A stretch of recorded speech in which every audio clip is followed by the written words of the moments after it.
शान्ताकारं भुजगशयनं पद्मनाभं सुरेशं विश्वाधारं गगनसदृशं मेघवर्णं शुभांगं लक्ष्मीकान्तं कमलनयनं योगिभिर्ध्यानगम्यं वन्दे विष्णुं भवभयहरं सर्वलोकैकनाथं कृष्णाय वासुदेवाय हरये परमात्मने प्रणतः क्लेशनाशाय गोविन्दाय नमो नमः।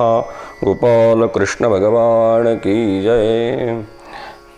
गरुड़ पुराण अध्याय क्रमांक 14। श्री गणेशाय नमः, श्री सरस्वत्यै नमः, श्री गुरुभ्यो नमः। मेरे आत्म प्रियजन हो, गरुड़ पुराण का 14वां अध्याय आज से हम श्रवण करेंगे। इस अध्याय में गरुड़ जी ने कहा है कि हे भगवान, यमलोक कितना बड़ा है, कैसा है, किसने बनाया है, वहाँ की यमराज की सभा कैसी है, और जो धार्मिक लोग हैं जिस धर्म मार्ग से चलकर इस यमराज के मंदिर में पहुँचते हैं, हे दयानिधे वह मार्ग भी मुझसे कहिए।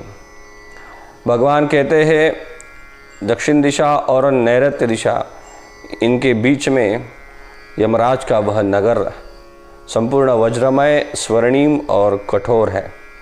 देवताओं तथा राक्षसों द्वारा वह अभेद्य है। उसको देवता और असुर कोई तोड़ नहीं सकता। चौकोर है, उसमें 4 द्वार है, ऊंची 4 दीवारी से घिरा है और 1000 योजन मतलब 4000 कोस में यह विस्तृत है। उस नगर में सुंदर चित्रगुप्त का मंदिर है, जिसकी 25 योजन मतलब 100 कोस की लंबाई चौड़ाई है। 10 योजन वह ऊंचा है, बड़ा मनोहर है और लोहे के प्राकार से घिरा हुआ है। सैकड़ों गलियों और पताकाओं तथा ध्वजाओं से सुशोभित है। विमानों के समूह से आच्छादित है, गाने बजाने से गुंजायमान है। उसमें चतुर चित्रकारों द्वारा चित्र बनाए गए हैं और देवशिल्पियों ने उसका निर्माण किया है। बाग फुलवारी से मनोहर उस चित्रगुप्त मंदिर में अनेक प्रकार के पक्षी गूंज रहे हैं। गंधर्व और अप्सराओं द्वारा चारों ओर शोभायमान है। उस सभा में चित्रगुप्त जी परम अद्भुत आसन पर विराजमान है और मनुष्य की यथार्थ आयु की गणना करते हैं। चित्रगुप्त मनुष्य के किए हुए पापों तथा पुण्यों को कभी नहीं भूलते। मानवों ने जो भी शुभ अथवा अशुभ कर्म इकट्ठा किया है, वह सब चित्रगुप्त की आज्ञा से प्राणी भोगता है। चित्रगुप्त के घर के पूर्व दिशा में ज्वर का बड़ा भारी भवन है। दक्षिण में शूल और विस्फोटक आदि का घर है। पश्चिम में कालपाश, अजीर्ण तथा अरुचि का भवन है। उत्तर दिशा में राजरोग और पांडुरोग का आवास है। ईशान दिशा में श्रीव्यथा का और अग्निकोण में मूर्छा का निवास स्थान है। नैऋत्य कोण में अतिसार का, वायव्य में शीत और दाह का घर है इत्यादि अनेक रोग मंदिरों से घिरा हुआ वह नगर है। चित्रगुप्त मनुष्य के शुभ और अशुभ कर्मों को लिखते हैं। चित्रगुप्त के घर के आगे 20 योजन पर पूर्व के मध्य में महादिव्य धर्मराज का रत्नमय मंदिर है। वह स्वर्गीय रत्नों से जड़ित है और सूर्य के समान दैदीप्यमान है। 200 योजन में विस्तृत और 50 योजन ऊंचा है। वैडूर्य मणियों से भूषित हजारों खंभों से बना, स्वर्ण से अलंकृत और अनेक प्रकार के भवनों और प्रसादों से युक्त है। शरद काल के मेघ के समान रंगीन है। स्वर्ण के कलशों से सुसज्जित और मनोहर है। चित्र विचित्र स्फटिक की सीढ़ियाँ बनी हैं। वज्र की पच्चीकारी से शोभायमान है। खिड़कियों में मोतियों की झालरें लटकी हुई शोभा दे रही हैं। पताका तथा ध्वजों से सुशोभित घंटा और नगाड़ों के शब्दों से गुंजित है। द्वारों पर सोने के तोरण सुशोभित हैं। अनेक प्रकार के आश्चर्यमय और सोने के तोरण सैकड़ों किवाड़ों से शोभायमान हैं। कांटों रहित अनेक प्रकार के वृक्ष, लता और गुल्म से विभूषित है। उपयुक्त वस्तुओं तथा और भी अनेक सुंदर आभूषणों से सदा सुशोभित है। विश्वकर्मा ने अपने योग के प्रभाव से बनाया है। उनमें 100 योजन की विस्तृत दिव्य सभा है। वह सभा सूर्य के प्रकाश के समान चमकीली और सर्वत्र कमनीय है। वहाँ न तो गर्मी है न बहुत ठंडी है। वहाँ न तो बहुत गर्मी है न बहुत ठंडी है। मन को अत्यंत आनंद देने वाली और उसमें न तो शोक है और न बुढ़ापा। शीतल और उष्ण दोनों प्रकार के जल से वह प्रवाहित है। शीतल और उष्ण दोनों प्रकार से जल से वह प्रवाहित है। पवित्र शब्द उसमें बोले जाते हैं। सदा कामना को देने वाला वृक्ष सभा में वर्तमान है। हे गरुड़, वह सभा बाधा रहित है, मनोहर है और कामना को देने वाली है।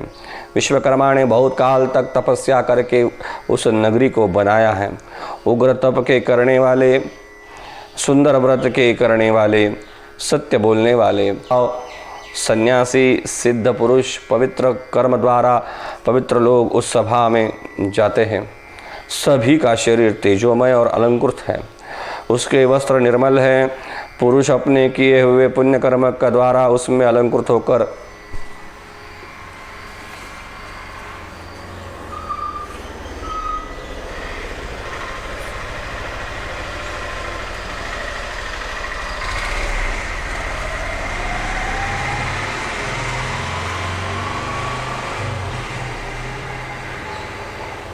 स्थित रहते हैं। उस सभा में अनुपमेय धर्म भगवान 10 योजन विस्तृत सब रत्नों से मंडित सुंदर आसन पर बैठे हुए हैं। सज्जनों में श्रेष्ठ और छत्र से शोभित मस्तक वाले, अनेक कर्ण कुंडल से विभूषित, अनेकों अलंकारों से सुसज्जित, नीले मेघ के समान कांति वाले और हाथ में चामर वाली अप्सराएं हवा करती हैं। गंधर्व और अप्सराओं के समूह अपने गायन वादन से चारों ओर से उनकी सेवा करते हैं। जो हाथ में पाश धारण किए हुए ऐसे मृत्यु से, बलवान, काल से और विचित्र रूपधारी चित्रगुप्त से यमराज सेवित हैं।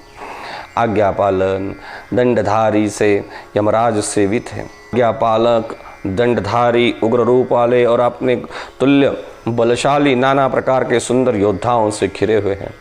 हे गरुड़, अग्निश्वाता, सोमपा, उष्मा, स्वधावंत, बरिषद, मूर्तिमान, अमूर्तिमान, अर्यमा, पितृगणों तथा और मूर्तिमान मुनियों सहित धर्मराज की उपासना करते हैं।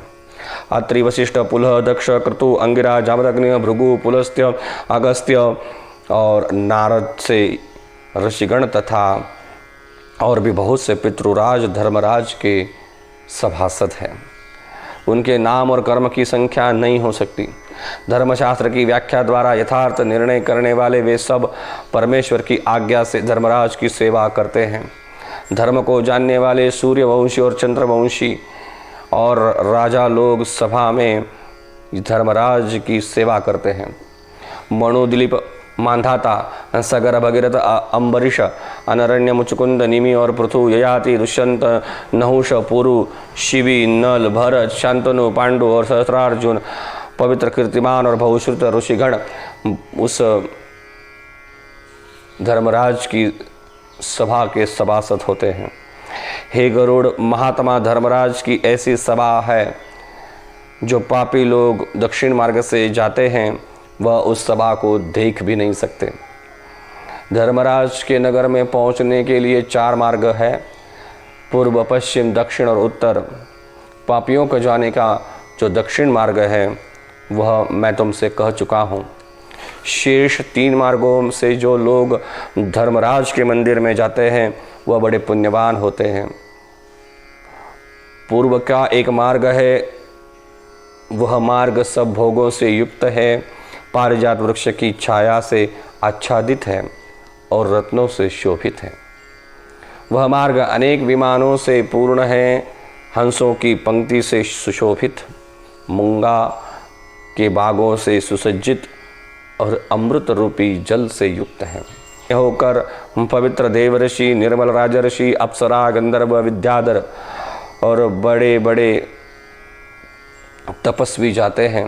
देवताओं की आराधना करने वाले पुरुष, शिव की भक्ति करने में तत्पर, ग्रीष्म ऋतु में जलदान करने वाले, माघ में ईंधन दान करने वाले, वर्षा में विरक्तों को दान मान से विश्राम देने वाले, दुखियों को अमृत समान वचन बोलकर आश्रय देने वाले, सत्य धर्म का पालन करने वाले, क्रोध लोभ से रहित, माता पिता के भक्त, गुरु की सेवा में तत्पर रहने वाले, भूमि गौ और विद्या का दान करने वाले, पुराणों को कहने सुनने और पारायण करने वाले तथा अन्य प्रकार के पुण्य करने वाले लोग पूर्व के द्वार में होकर धर्मराजपुर में प्रवेश करते हैं। दूसरा उत्तर का मार्ग है, वह सैकड़ों महारथों तथा पालखी से युक्त है और हरिचंदन से भूषित है, हंस और सारसों से पूर्ण है, चक्रवाक से सुशोभित है और अमृत के समान जल से भरा हुआ सरोवर वहाँ शोभायमान है। इस द्वार से वेद में के पढ़ने वाले, अतिथि की पूजा करने वाले, दुर्गा सूर्य के भक्त, अलग अलग पर्वों पर तीर्थ में स्नान करने वाले, धर्म युद्ध में मरने वाले, अनशन व्रत से मरने वाले, काशी में गौ के घर में तीर्थ के जल में मरने वाले, ब्राह्मणों के लिए, स्वामी के कार्य के लिए और तीर्थ क्षेत्र में मरने वाले, देवताओं के विध्वंस काल में मरने वाले, योगाभ्यास से मरने वाले, सत्पात्र को पूजने वाले और नित्य महादान करने वाले, ये सब उत्तर के द्वार से यमराज की नगरी में प्रवेश करते हैं। तीसरा एक मार्ग है पश्चिम का मार्ग। वहाँ रत्नों के बने हुए मंदिरों से शोभित और सदा अम्र से भरी हुई बावलियों से शोभायमान रहता है।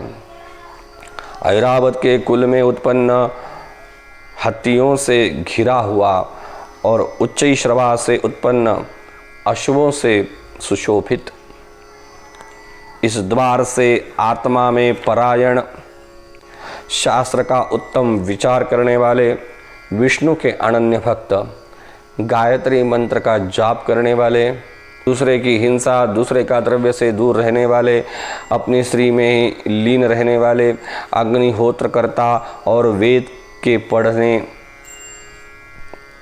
को पढ़ाने वाले उस मार्ग से जाते हैं।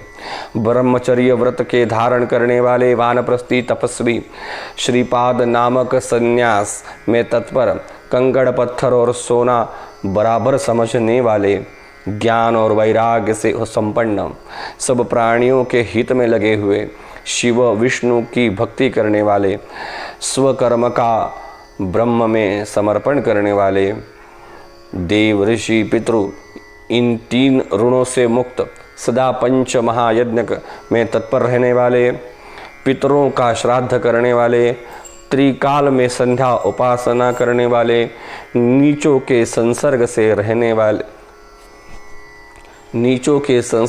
दूर रहने वाले और सत्संग में उद्यत अप्सरा गणों से सेवित श्रेष्ठ विमानों में बैठकर अमृतपान करते हुए धर्म मंदिर में प्रवेश करते हैं और पश्चिम द्वार से होकर धर्म सभा में जाते हैं।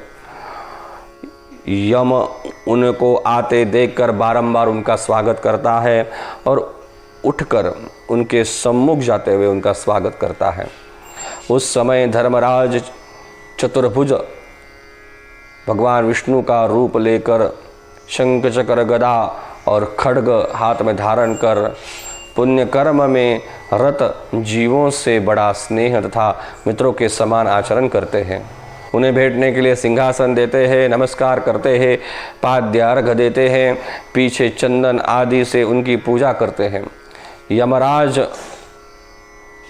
अन्य सदस्यों से कहते हैं कि हे सभा के सदस्यों, ज्ञानियों को बड़े आदर से नमस्कार कीजिए।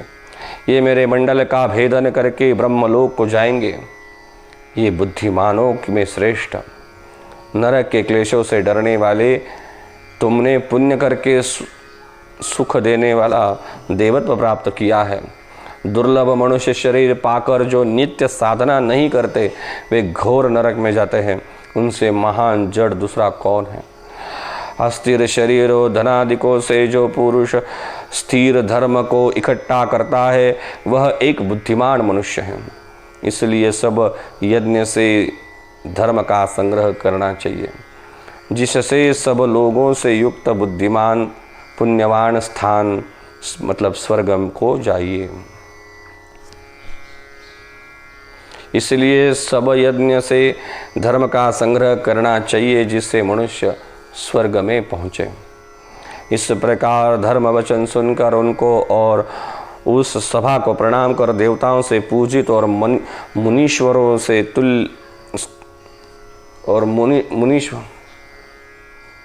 मुनीश्वरों से और सभी ऋषिगणों से स्तुति पाकर वह विमान के गणों से संयुक्त होकर परम पद को जाते हैं। और कुछ लोग बड़े आदर से धर्म सभा में ही स्थित रहते हैं।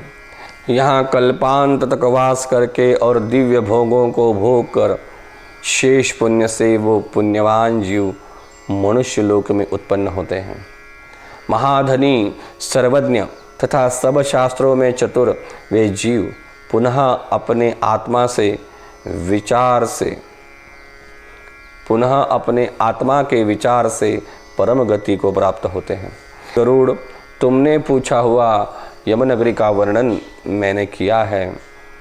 इसको भक्ति से जो सुनते हैं वह मनुष्य भी धर्मराज की सभा में जाते हैं। यहाँ गरुड़ पुराण में से 14वां अध्याय समाप्त होता है। गोपाल कृष्ण भगवान की जय।